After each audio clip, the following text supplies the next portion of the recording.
question here. So Chitra ji wants to ask a question. Please, Chitra ji.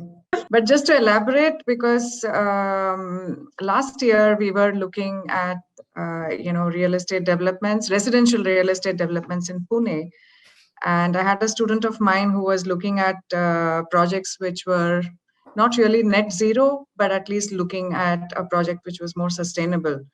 And looking at what was the demand, was there an increase in the demand for real estate which was sustainable from the residential projects?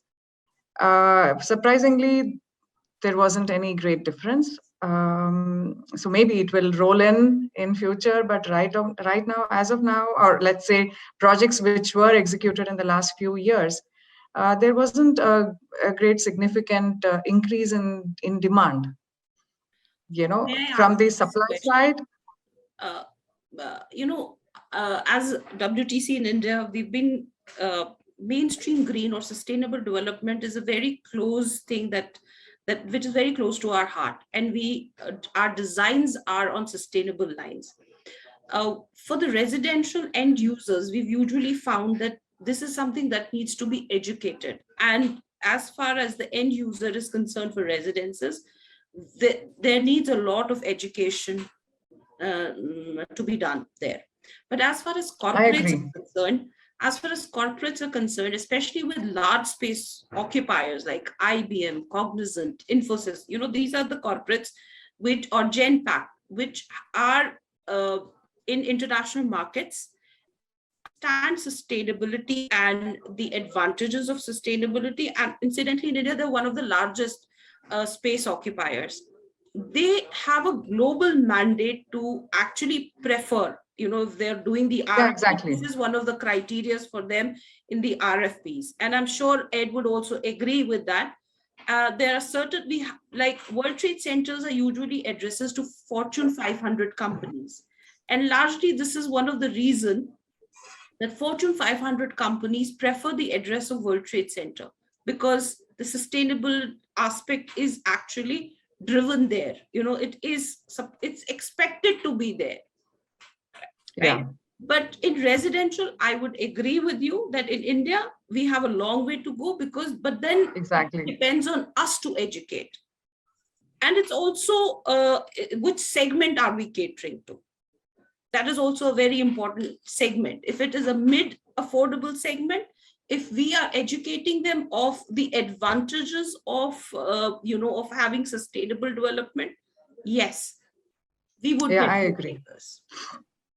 Yeah, that's true. It's still a long way to go in the residential sector, but the the commercial spaces and office spaces, obviously, yeah. But even then, Chitra, I would say that it is only with the multinational companies that we have seen that it is largely more driven from the global mandate. True. For Indian corporates, there is probably a slightly higher level of consciousness there, because you're also seen as occupying a building which is probably green or which has got a higher sustainability, index, or you're seen as a building which has, is a net zero project, and then that has its own brand.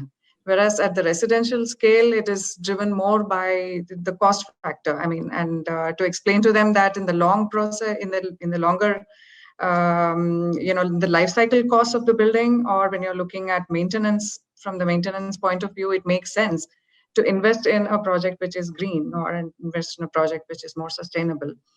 So yes, there is a lot of education, and I think that's where MAHI can have a role to play, as homemakers, as well as, being, professionals, as well as homemakers, and as investors as well. So this is where I think we can have that, angle which MAHI can build in on, and saying that we would kind of promote projects which are more green, and also highlight where and how the savings can come in. So to address individual home buyers or residential real estate, I think that's one role that we can really build on, attached to sustainability.